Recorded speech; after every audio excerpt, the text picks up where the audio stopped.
Good morning students.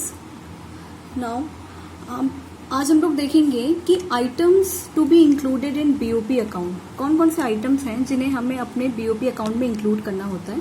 अगर इस तरीके से क्वेश्चन पूछता है तो उसमें हमें किन किन आइटम्स को लिख के मतलब क्या पॉइंट्स लिख के बताना होता है कि कैसे हम बीओपी अकाउंट में चीज़ों को रिकॉर्ड करते हैं। ओके, उनके आइटम्स को रिकॉर्ड करते हैं।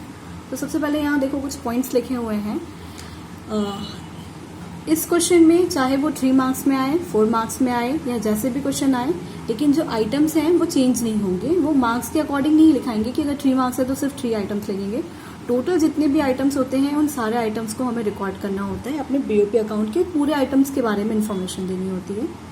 तो उनकी कुछ कैटेगरीज बनाई गई हैं, किस तरीके से पॉइंट बनाया गया है। Let's see. First one is लिखा है विजिबल आइटम्स। पहले एक बार रीड कर लेते हैं, फिर उसको समझते हैं कि ये होता क्या है, विजिबल आइटम क्या होता है। सबसे पहले एक बार रीडिंग कर लेते हैं कि क्या बोल रहा है। सबसे पहले बोल रहे हैं कि ये विजिबल आइटम्स हैं,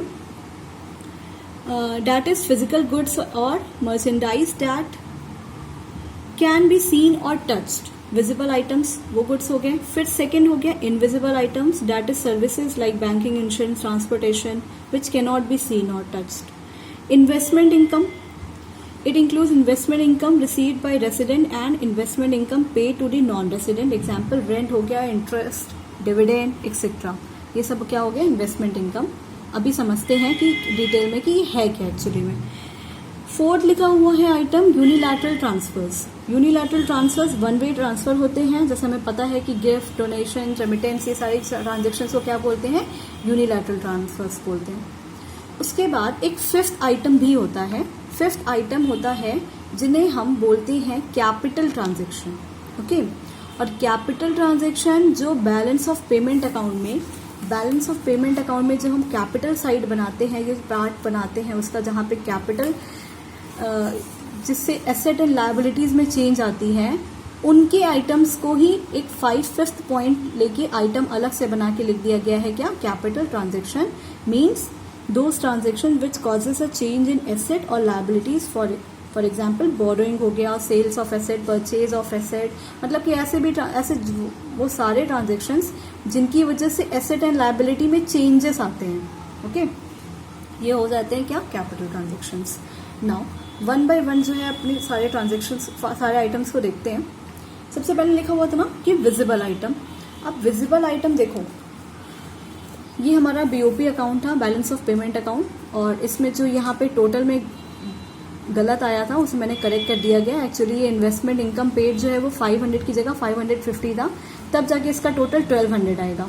और क्यों 1200 टोटल लाने के लिए मैंने इसको फिगर को चेंज किया था, क्योंकि वो अभी जब हम लोग उसके बारे में थोड़ा और आगे भी पढ़ेंगे ना यहाँ पे कि आइटम्स को कैसे जो है इक्वल किया जाता है, क्या किया जाता है, उसमें काम आएगा। इसीलिए मैंने यहाँ पे फिगर चेंज करके इसे 1200 कर दिया है। तो चलो ये तो बात की बात है। अब देखो क्या होगा कि जब भी अगर हम बोलते हैं कि विजिबल आइटम्स की बात करते हैं, विजिबल आइटम्स मतलब कि जिन भी आइटम को हम टच कर सकते हैं या देख सकते हैं, तो वो फिजिकल गुड्स जितने भी होते हैं। यानी कि अगर हम बात करेंगे कि मेरे करेंट अकाउंट के अंदर जो एक्सपोर्ट ऑफ गुड्स हो रहा है, ठीक है, गुड्स का जो भी एक्सपोर्ट हो रहा है और इंपोर्ट ऑफ गुड्स जो हो रहा है, यानी कि जब भी हम गुड्स की एक्सपोर्ट या इंपोर्ट की बात करते हैं, इनको बोला जाता है, ये गुड्स जो होते हैं ये विजिबल आइटम्स होते हैं।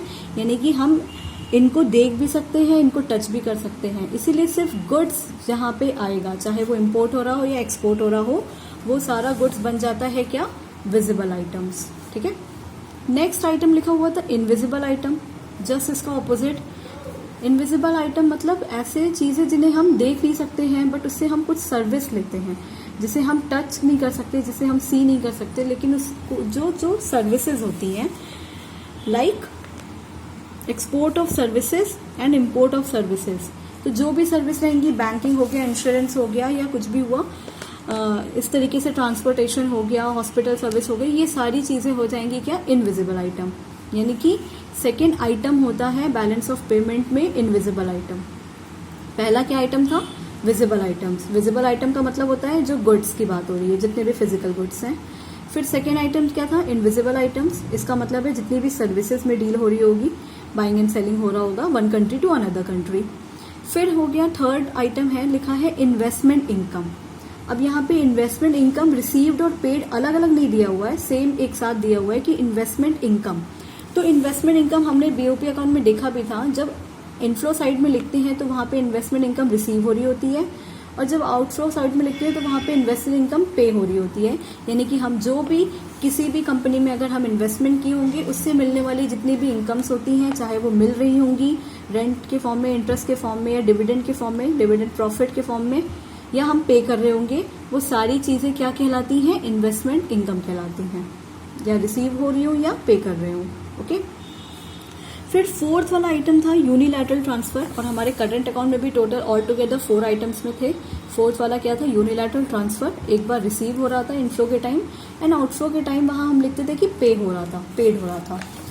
तो यूनिलैटरल ट्रांसफर वही वन वे ट्रांसफर्स होते हैं, और जो करंट अकाउंट में हमारे रिकॉर्ड होते हैं।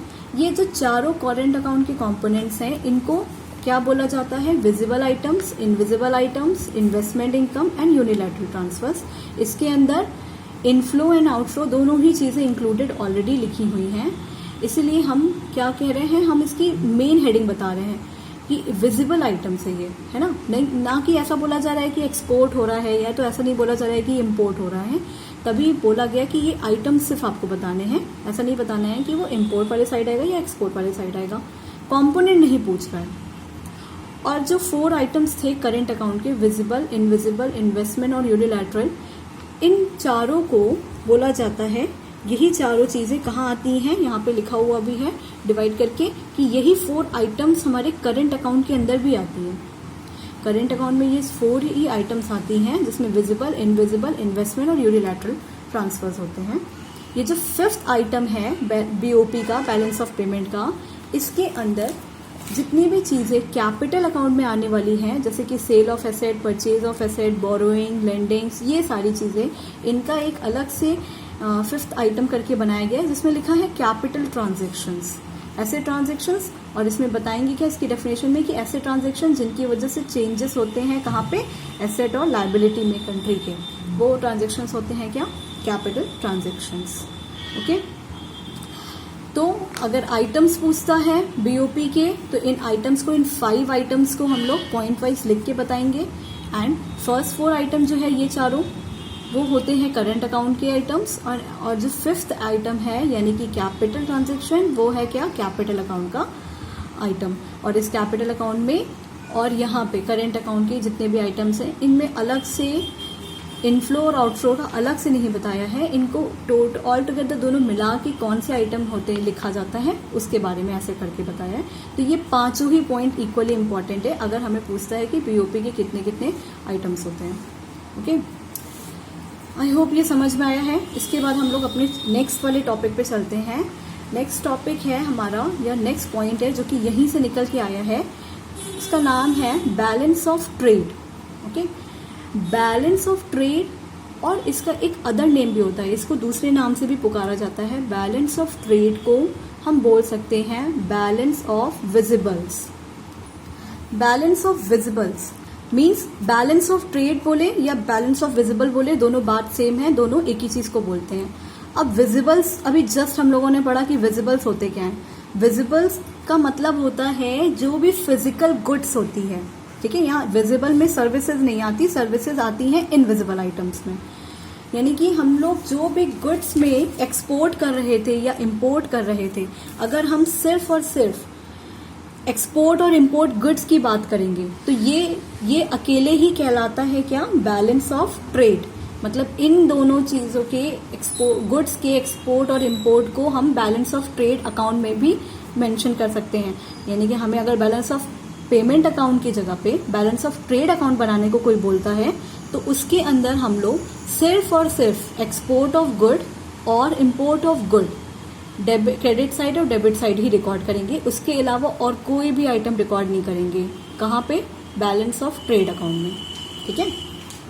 तो क्या बोल क्या रहा है? बैलेंस ऑफ ट्रेड होता क्या है? डेफिनेशन लिखी है कि balance of trade refers to the difference between value of goods exported and goods imported. मतलब बैलेंस ऑफ विजिबल का मतलब है कि जो भी डिफरेंस रहेगा किसमें? वैल्यू ऑफ गुड्स एक्सपोर्टेड, जितने भी गुड्स एक्सपोर्ट हो रहे हैं माइनस करेंगे उसमें से जितने भी गुड इंपोर्ट हो रहे हैं, उनके बीच का जितना भी डिफरेंस आएगा वो होता है क्या, बैलेंस ऑफ ट्रेड। ठीक है, ये बात याद रखनी है कि बैलेंस ऑफ ट्रेड में सिर्फ और सिर्फ विजिबल आइटम्स लिखते हैं, और विजिबल आइटम कौन से होते हैं, विजिबल आइटम सिर्फ फिजिकल गुड्स को बोलते हैं हम लोग। तो गुड्स के एक्सपोर्ट माइनस गुड का इंपोर्ट, वही वैल्यू बन जाता है क्या, बैलेंस ऑफ ट्रेड। मतलब ये एक्स यहाँ पे क्या शो कर रहा है, एक्स मीन्स एक्सपोर्ट और एम मतलब इंपोर्ट। ठीक है, तो export of goods minus import of good is equals to balance of trade. इसको एक एग्जांपल से समझते हैं कि अगर यहाँ पे लिखा हुआ है कि एक्सपोर्ट ऑफ गुड कितने रुपए का हो रहा है, 100 रुपये का हो रहा है, और यहाँ पे इंपोर्ट ऑफ गुड कितने रुपये का हो रहा है, 250 रुपये का हो रहा है। इसका मतलब अगर हमसे क्वेश्चन पूछा गया कि बताइए कि बैलेंस ऑफ ट्रेड कितना है, ठीक है, बैलेंस ऑफ ट्रेड कितना है, यानी कि export of good minus import of good, 100 minus 250, answer value आ जाएगा क्या, -150। यानी कि बैलेंस ऑफ ट्रेड जो है वो कैसा चल रहा है, नेगेटिव में चल रहा है, कह सकते हैं हम, क्योंकि एक्सपोर्ट कम है और इंपोर्ट ज्यादा है। तो हमारा बैलेंस ऑफ ट्रेड कितना आ गया, -150, और यही होता है बैलेंस ऑफ ट्रेड, मतलब बैलेंस ऑफ विजिबल्स। अब इससे रिलेटेड कुछ पॉइंट्स हैं, मतलब बैलेंस ऑफ ट्रेड कितने टाइप्स के हो सकते हैं। बैलेंस ऑफ ट्रेड पूछता है अगर इसकी, या तो इंडिविजुअली मीनिंग पूछ सकता है कि बताओ कि सरप्लस बीओटी किसे कहते हैं, या बैलेंस ऑफ ट्रेड किसे कहते हैं। सरप्लस नाम से ही समझ सकते हैं कि हम यहाँ पे फायदे में हैं, प्रॉफिट में चल रहा है, और हमारा प्रॉफिट तभी होगा जब हमारे पास एक्सपोर्ट ज्यादा हो रहा होगा और हमारा इंपोर्ट कम हो रहा होगा, यानी कि हम लोग जो है इनफ्लो ज्यादा कर रहे होंगे, हमारे पास फॉरेन करेंसी ज्यादा आ रही होगी, और हमारा आउटफ्लो कम हो रहा होगा, यानी कि इंपोर्ट जो है हम कम कर रहे होंगे, यानी कि export of goods will be greater than import of goods. तब बोल सकते हैं कि बीओटी हमारा बैलेंस ऑफ ट्रेड सरप्लस में है। इक्विलिब्रियम मतलब इक्वल होता है, यानी कि export of good is equals to import of good, तब हम बोल सकते हैं कि बैलेंस ऑफ ट्रेड कैसा है, इक्विलिब्रियम में है। एंड डेफिसिट मतलब कि एक्सपोर्ट कम में चल रहा है और इंपोर्ट की वैल्यू ज्यादा है, यानी कि हम कंट्री में इंपोर्ट ज्यादा करा रहे हैं, हम फॉरेन एक्सचेंज का आउटफ्लो बहुत ज्यादा कर रहे हैं, तो ये हमारे कंट्री के लिए एक तरह से नुकसान ही है ना, हमारा पैसा लॉस हो रहा है। तो ये हो जाता है क्या, deficit balance of trade.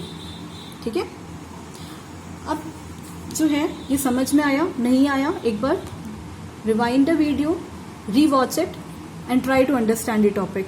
Okay, इसके बाद नेक्स्ट वाला हमारा है कि what is the difference between balance of payment and balance of trade. ये हमारा नेक्स्ट टॉपिक है कि क्या होता है balance of trade and balance of payment के बीच का डिफरेंस। और हम लोगों ने पढ़ा भी, अभी पहले भी देखा है कि जब भी हम मैक्रो इकोनॉमिक्स में डिफरेंस पढ़ेंगे किसी भी चीज का, तो वो हमेशा उसके बेसिस के अकॉर्डिंग पढ़ेंगे कि बैलेंस ऑफ ट्रेड और बैलेंस ऑफ पेमेंट के बीच में जो डिफरेंस है उनकी क्या क्या बेसिस है, उसके अकॉर्डिंग ही हमको पढ़ना है। टिल देन ये पूरा रिवाइज करो और दोबारा से वीडियो देखो, अगर नहीं समझ में आया तो फिर हम लोग उसको कंटिन्यू करेंगे अपने नेक्स्ट क्लास में।